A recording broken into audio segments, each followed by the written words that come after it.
Hey guys, welcome back to the office of the F-15I. We're on over the beautiful DCS Sinai map, and we'll hop right on into our Basics of SAM Evasion Techniques tutorial.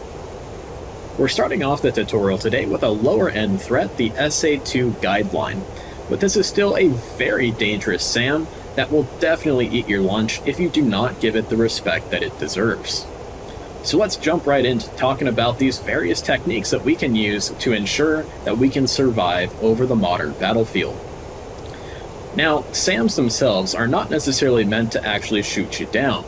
They're meant to protect areas of airspace in order to dissuade you from going into that piece of airspace to hit that target, in this case an airfield that is being defended by this SA-2 guideline over there. The real danger of SAMs and SAM sites themselves are getting you to a lower altitude as a result of your evasion techniques, and then getting into the envelope where shorter range SAMs as well as IR shorter range SAMs and then AAA is then going to shoot you up down low. So let's go ahead and talk about the best way to approach a target. Obviously right now we're flying nose on directly at our target that is being defended by the SA-2 guideline down there. Now ideally we'd want to utilize an IP point that is going to have us flying offset to the left or to the right hand side of that target that's down there. This is very similar to beaming your opponent or cranking against your opponent in a BVR engagement. Let's go ahead and pause it here as this SA-2 actually starts to lock us up. Now, the reason we want to kind of fly offset away from the target is so that way when a SAM launches on us, it automatically has to fly an intercept vector in order to actually impact our aircraft. This is going to cause the SAM to expend much more energy, and it's all about running the SAM out of energy to actually evade it, as opposed to the more old school thinking of trying to outmaneuver the SAM. Trying to outmaneuver the SAM, especially the higher end SAM threats we'll talk about later in this video, is going to always end up in you having a very bad day and probably ending up hanging from a parachute on the way down to some very unfriendly locals down below you. So let's take a look at the F10 map here and kind of illustrate what I'm talking about. If we are flying directly nose on to our target area of Kermit Air Base here, and a SAM launches on us, it has to fly a much shorter distance, and we're also closing the distance as we fly directly nose on to our target area. However, if we're flying offset away from the target area itself, the SAM must fly an intercept vector, causing it to fly a longer distance and expend more energy in order to actually hit us. Having the missile fly an intercept vector on us will also set the SAM up for being evaded by us using the various techniques that we'll actually talk about today to make it expend even more energy and eventually self-destruct or fall out of the sky. So let's head back to the cockpit. The SAM operators in DCS world, especially if you're using something like Skynet, are smart enough to know that they cannot engage you from as far of a distance if you're flying offset away from them. They'll actually fire upon you from a longer distance if you're flying directly right at the SAM site. So we'll turn down the volume a little bit here so that way we can still talk while our RWR is doing its thing, warning us about various launches around us. So we'll just keep trying to bait the SAM into firing on us. Now, the most important thing here is we need to keep our situational awareness up. We need to use the tools that our aircraft gives us, whether that's your raw equipment, your twos page in the F-15I or F-15E, the TSD when data link comes to the F-15E or F-15I, your SA page in the FA-18 Hornet, your RWR scope in the F-16 and the TSD page in the F-16, or HSD page I should say, your RWR scope in the F-14, and any other tools that the aircraft gives you, placing waypoints down on top of known SAM sites, things of that nature, because we have to be able to see the SAM and see the SAM launch in order to evade it. As Vietnam War ace and disgraced Senator Randy Cunningham once said, "A SAM will never bring him down." However, the SAM that did shoot down Randy Cunningham was a SAM that he never saw. So it's incredibly important to get your eyes onto the SAM site. Now, we have a bunch of different tools, as we discussed earlier, that we have available to us in our aircraft in order to keep our situational awareness up. So we know that our SAM site is somewhere off to our 1 or 2 o'clock-ish area. We'll kind of reduce our offset from our target a little bit more in order to bait the SAM into actually shooting at us. So you guys can see here that we're able to close pretty close with this SA-2 site when flying offset away from it. So there's the SAM launch. Looks like it turned down my volume a little bit too much.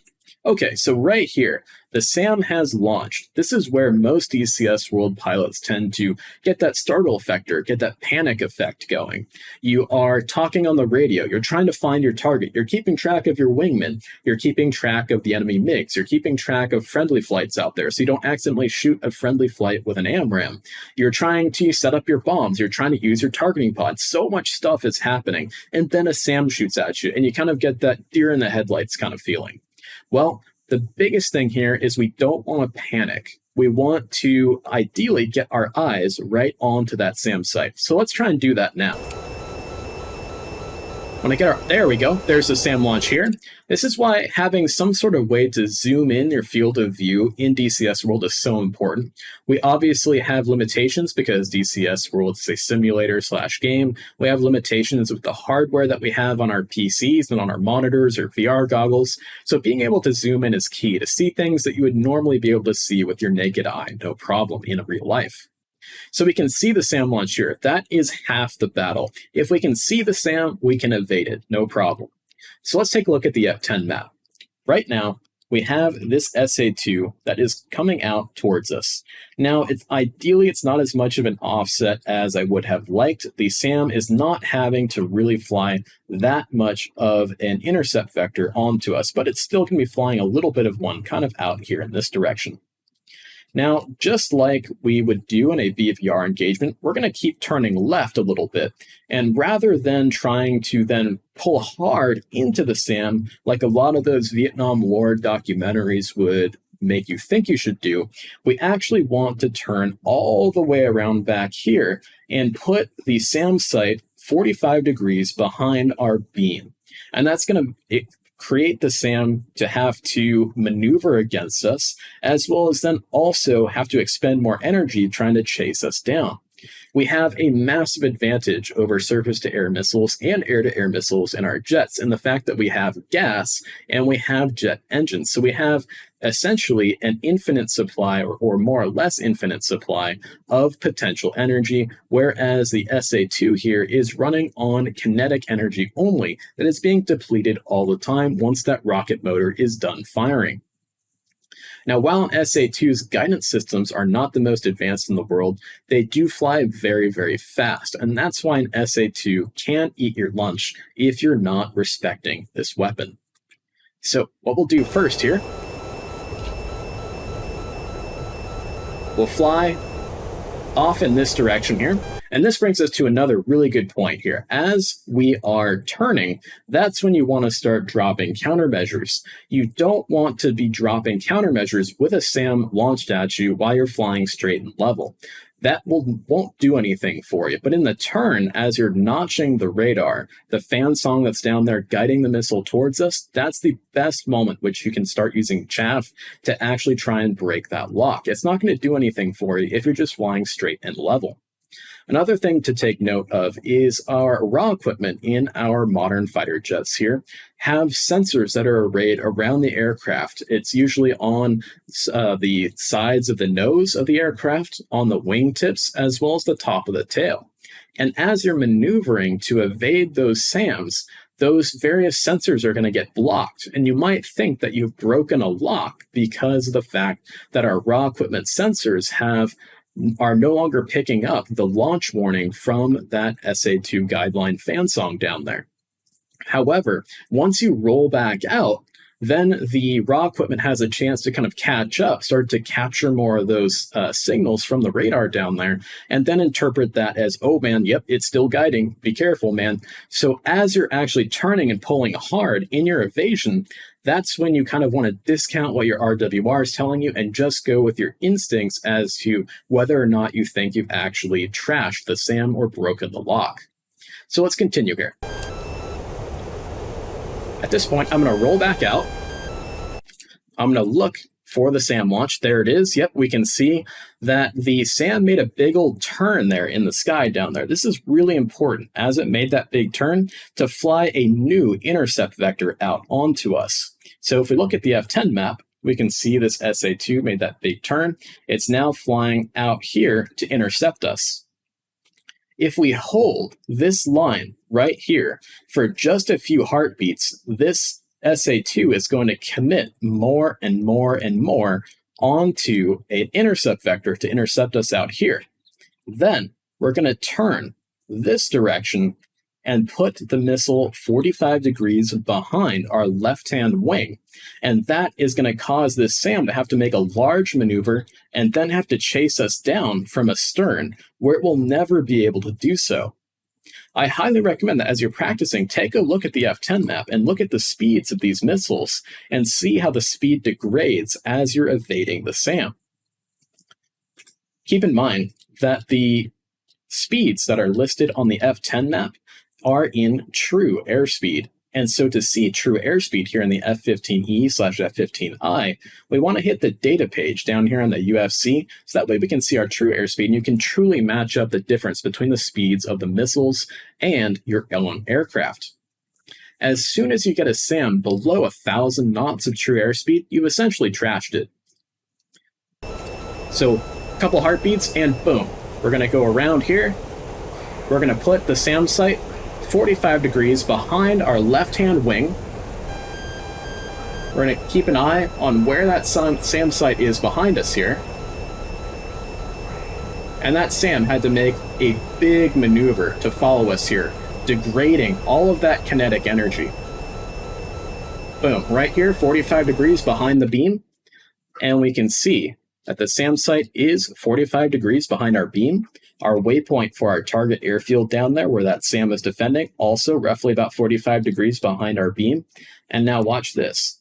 Our SA-2 here, below 1,000 knots due to that large turn. It was flying that intercept vector out here. It had to make a huge turn because now it has to fly an intercept vector out here and try and chase us down from astern. We can see the second SAM here still has quite a bit more energy, but there's no way it's going to catch us at this point. So let's go ahead and keep on going here. Now SA-2s are so big that I can actually see these guys visually. It's probably hard for you guys to see it on YouTube, but they will self-destruct. Oh, there we go. Now let's say, okay, Spud, I see this right now. I'm still nervous. I'm really worried that the second SAM is still going to catch me. Well, no worries, guys. If you are worried that that second SAM is going to come at you and get you, even though it hasn't self-destructed yet, we can make another kind of cranking maneuver here and switch the SAM over to 45 degrees behind our right-hand beam. And that will typically do it for any SAM that is coming after you, except for maybe an SA-5 or an S-300, but we'll talk about that later in the video. So let's do it. Let's say, okay, we're worried. I'm worried that this second SA-2 is going to come out and get me. So I'm going to put it behind my beam. And yeah, it's self-destructed. It is donezo.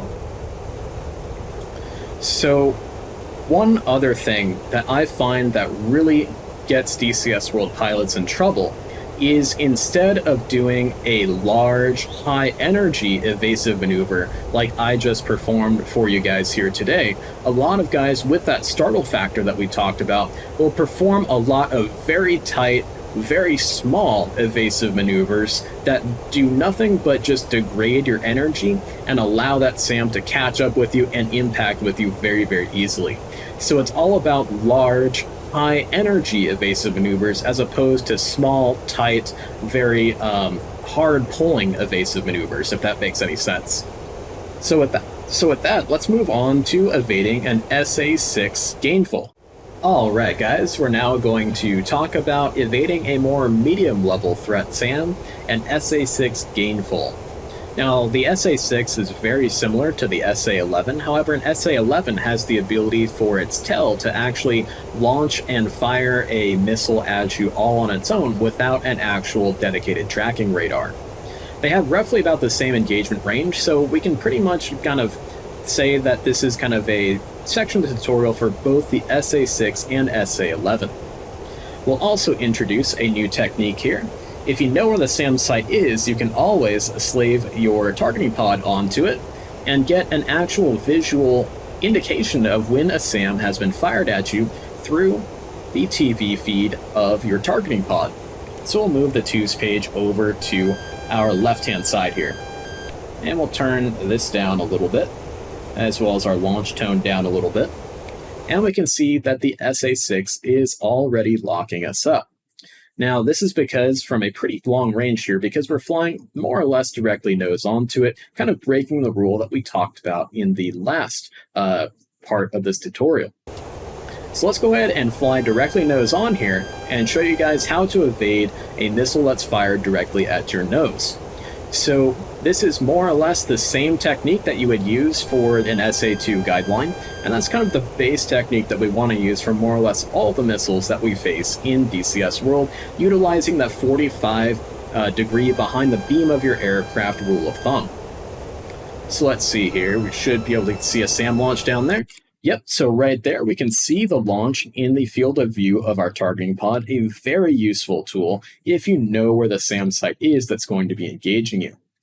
So first off, right off the bat here, like we talked about last time, we don't want to panic. We don't want to give into that kind of startle factor and pull a very tight, very hard evasive maneuver that's just going to kill all of our energy and leave us a sitting duck.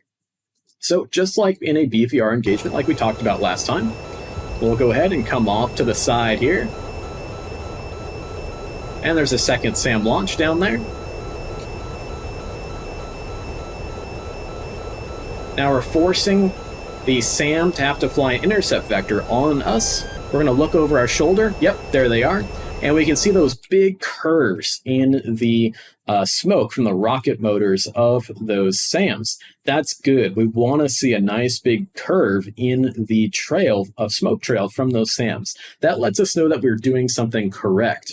If we see a SAM that's been fired at us that has a nice straight smoke trail coming at us, we know we've done something incorrectly.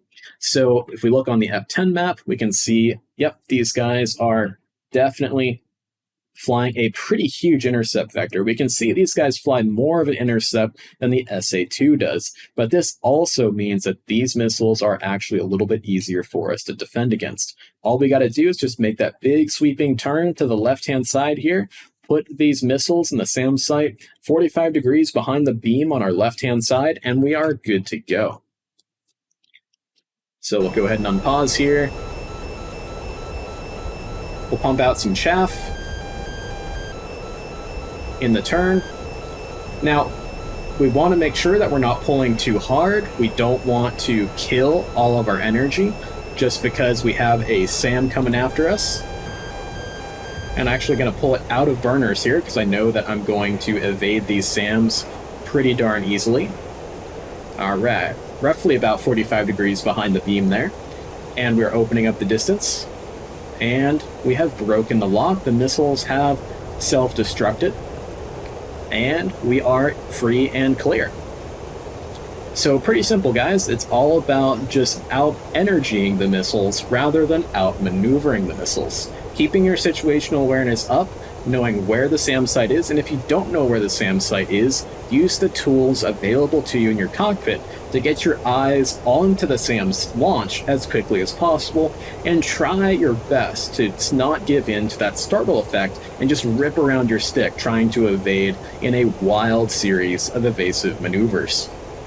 So let's go ahead and talk about some more high-level threats like SA-5s and S-300s. Okay guys, now we're going to defend against a more medium to high level threat SAM, the SA-5 Gammon. An extremely long range SAM that is typically designed and kind of set up for strategic defense of places like Moscow, or in more modern parlance, like Damascus, places like that, and is originally designed to intercept high altitude, slow moving targets, such as B-52 bombers coming in to drop nuclear bombs on the Soviet Union, or in a more modern kind of situation, potentially AWACS aircraft that are orbiting offshore or behind the lines, or tanker aircraft, things of that nature. Those are the aircraft that are going to be very, very vulnerable to the SA-5 Gammon. It's not quite as dangerous of a missile to a tactical fighter aircraft like us in our F-15I here. However, it can be extremely dangerous if we do not actually do something to counter this missile launch. An F-16I Sufa in real life not too long ago found this out the very hard way. So what I tend to do for evading the very long-range launches of an SA-5 is essentially conduct what's called an F-pull maneuver if you're in a BVR fight. The idea here is really to get down below the radar horizon from the tracking radar of the SA-5 at its launch site. Now, the reason for this, instead of trying to actually out-energy the SA-5, is the SA-5 goes extremely fast, and it has a sustainer rocket motor that fires for a long, long time. As well as the fact that it's launched from so far away, we can't get our eyes on it, even if we're using a targeting pod. So therefore, we can't keep as good of a situational awareness picture to actually ensure that we are properly evading this missile. So let's go ahead and show you guys how we do it. So I'll just be flying in towards our target area here, thinking we're nice and safe. We're still very far away from our target. And uh-oh, we are lit up by an SA-5. That's no good. So we'll go ahead and wait until she launches on us. And if you are close to an SA-5 when it launches, it's definitely an impressive sight from the seat in your ejection seat here, because it looks like somebody has launched the space shuttle at you. So let's see here. Just waiting on this guy to shoot at us.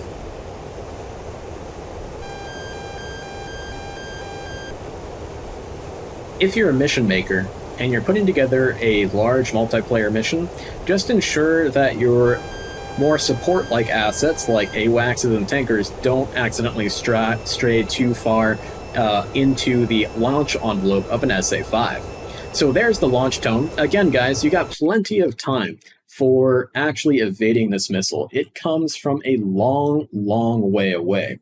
And we can see that this missile also goes very, very fast. So let's open it up. So it's already at 550 knots of true airspeed, but it is going to go very high, very fast, very, very quickly. So I would say if you have a close range launch of an SA-5 at you, you can probably outmaneuver it because it has to pull so many Gs. But if you're far away, which is like a typical kind of launch scenario with an SA-5, you just want to get below the radar horizon. And what I mean by that is, of course, if we go to Photoshop here, we can draw a quick little diagram. The radar horizon is, of course, we have a round Earth. So, of course, this is not to scale. And then we have ourselves a SA-5 radar sitting on top of the round Earth here. And we are flying out here in our fighter jet. And so, of course, it's going to launch that SA-5 Gammon at us, and it's going to be flying intercept vector on us. Or if we're flying those on to the site like now, it's going to be working a lot less hard to come out here and hit us.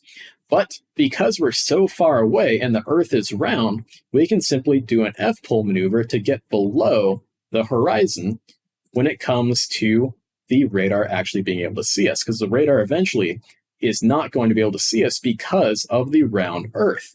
And then, of course, the Earth is not perfectly flat either. We've got things like mountains, we've got trees, we've got buildings, we've got cities, all kinds of things that will also reduce the radar horizon for the tracking radar for that SA-5. So pretty simple and easy stuff here. So if we just go ahead and unpause, we'll perform our F-pull maneuver. And as we're pulling, we'll pop out some chaff. And again, don't trust your RWR. We're now flying perpendicular, more or less, and heading away from the SA-5. And of course, definitely don't hit the ground here. And we're going to get below the radar horizon. So you can see right here, guys, we're not necessarily directly right on the deck. And we're still got below the horizon due to the rising terrain on the western side, or sorry, the eastern side of the Suez Canal Zone. And then we can start to come back up. And as we get to altitude, the SA-5 is going to attempt to acquire us again and launch on us again. And let's move on to an even higher level threat, such as SA-10/S-300. Alright guys, since we're here, I figured we should also probably talk about what to do if you get caught at short range by an SA-5 Gammon.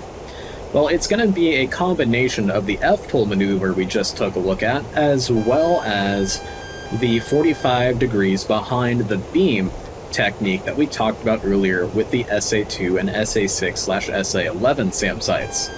So let's see if we can bait this SA-5 into actually launching on us, and then we'll talk about how to evade it.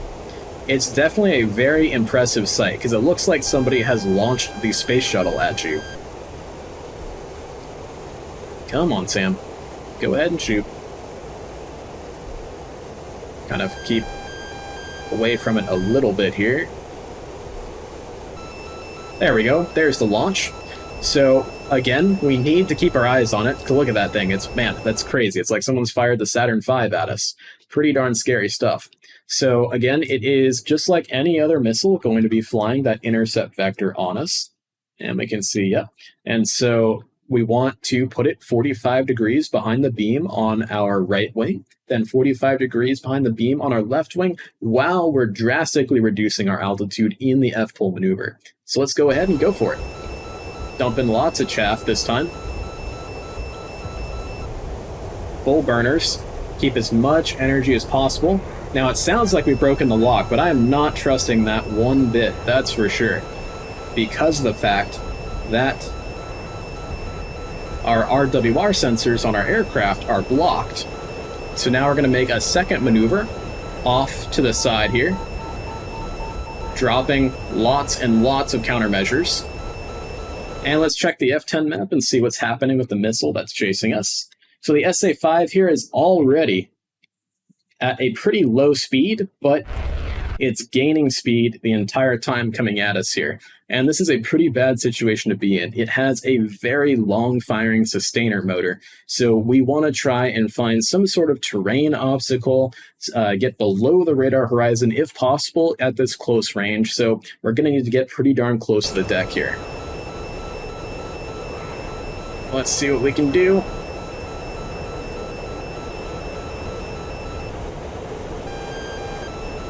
Yep, so they're still firing at us. I don't know if the original missile is still tracking. And there we go. I think we got below the radar horizon. Let's even out our wings just to make sure. Ensure that our raw sensors can pick up radar emissions and returns. And we can check the F-10 map here. And there we go. The missile was trashed. So it's kind of a combination of the two techniques previously shown.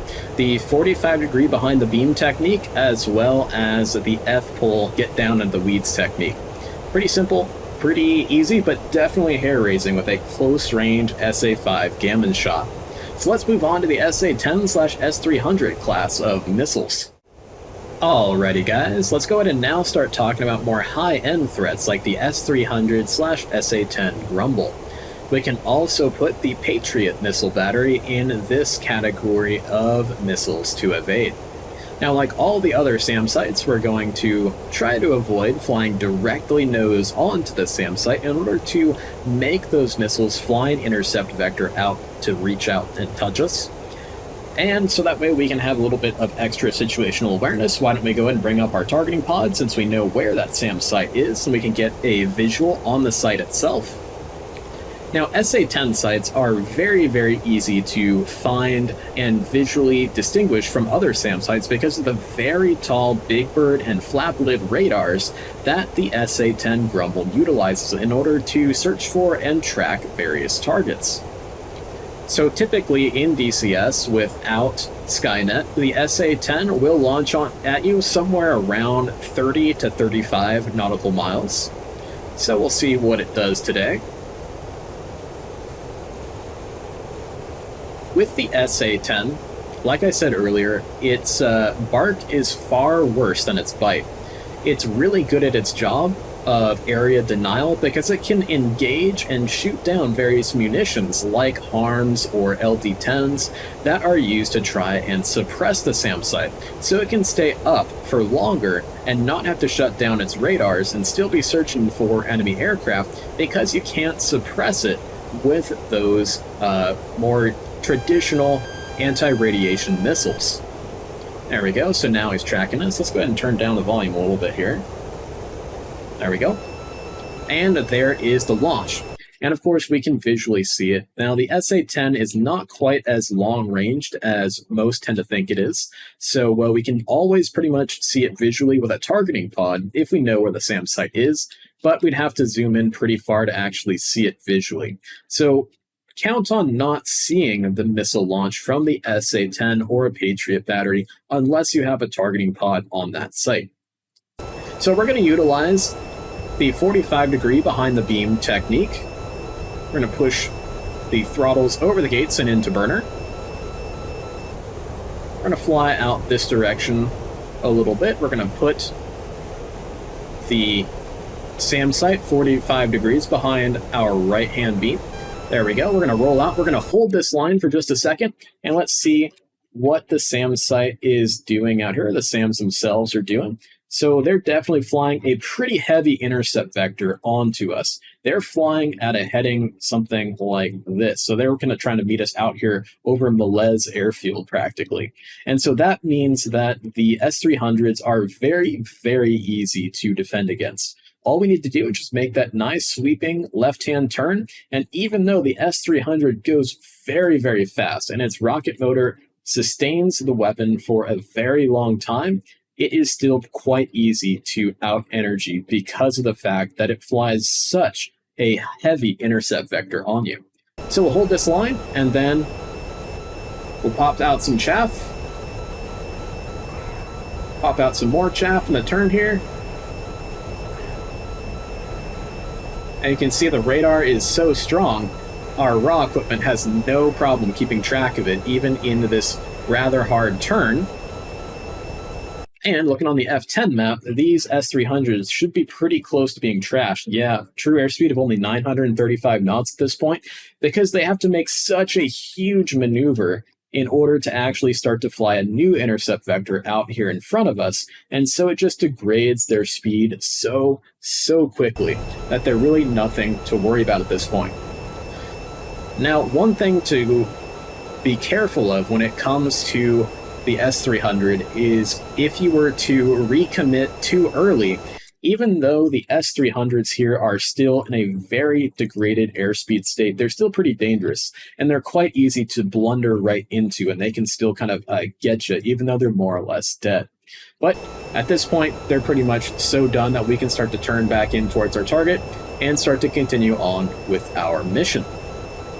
So let's talk about now, what if we get caught by a SAM at close range at low altitude? What are some techniques that we can use for some last-ditch maneuvers to try and trash a missile?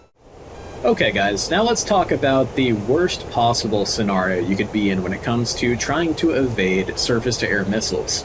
And that is, you're down low, say you're trying to sneak your way into a target area by flying low underneath the radar horizon of those larger S-300s or Patriot batteries or SA-5 Gammons, and you get surprised by another SAM type, maybe a shorter range SAM type like this SA-6 Gainful down here, and it surprises you at those shorter ranges at lower altitudes. And this is where we do need to fall back onto more of that old school kind of Vietnam War era methodology of actually trying to outmaneuver the missile. So pulling hard into the missile to try and get it to overshoot, as you can pull more G's and turn tighter with your slower fighter jet than an accelerating missile whose rocket motor is still firing.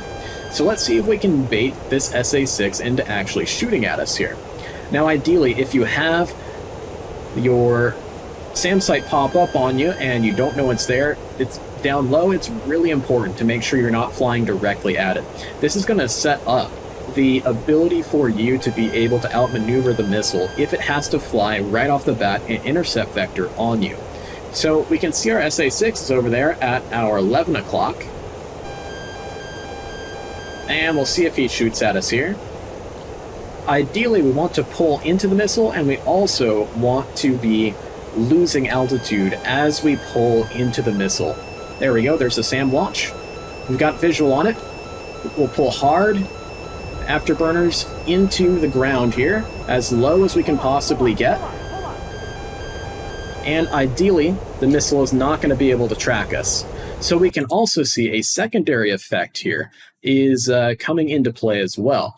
The fact that we pulled hard into the ground as we were pulling into the missile did something for us that is very helpful. Obviously, we got below the radar horizon because of the tree clutter in the buildings here, and the fact that the SAM site is on the edge of the desert, on the side of that little oasis area over there, blocked the radar and blocked their ability to hold the lock onto us, causing the self-destruct of the first missile launched at us, but also the second missile that was launched at us right off the bat.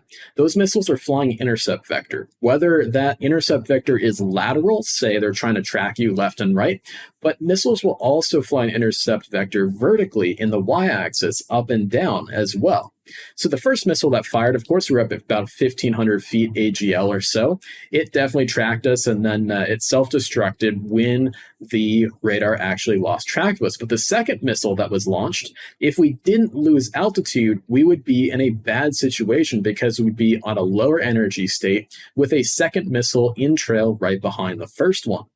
However, the fact that we lost altitude meant that that first missile right off the bat tried to pull a lead on us and pull the lead on us right into the trees on the edge of that SAM battery over there.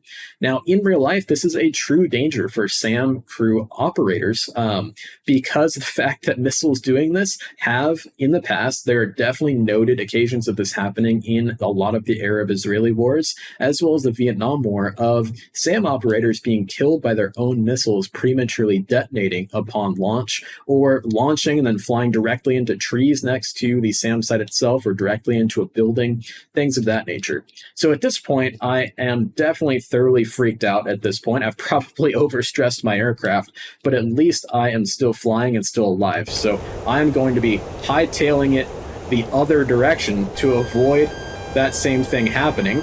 And I am probably going to fly as low as I can possibly stand to get away from that SA-6 over there. And the lower I fly, hopefully I'll be below their radar horizon, and I'm going to find maybe a new way to sneak through the IADS that is protecting my target. So at this point in real life, it'd probably be a scrubbed mission, and you probably want to go home and have the jet checked out, or just dump your bombs or whatever.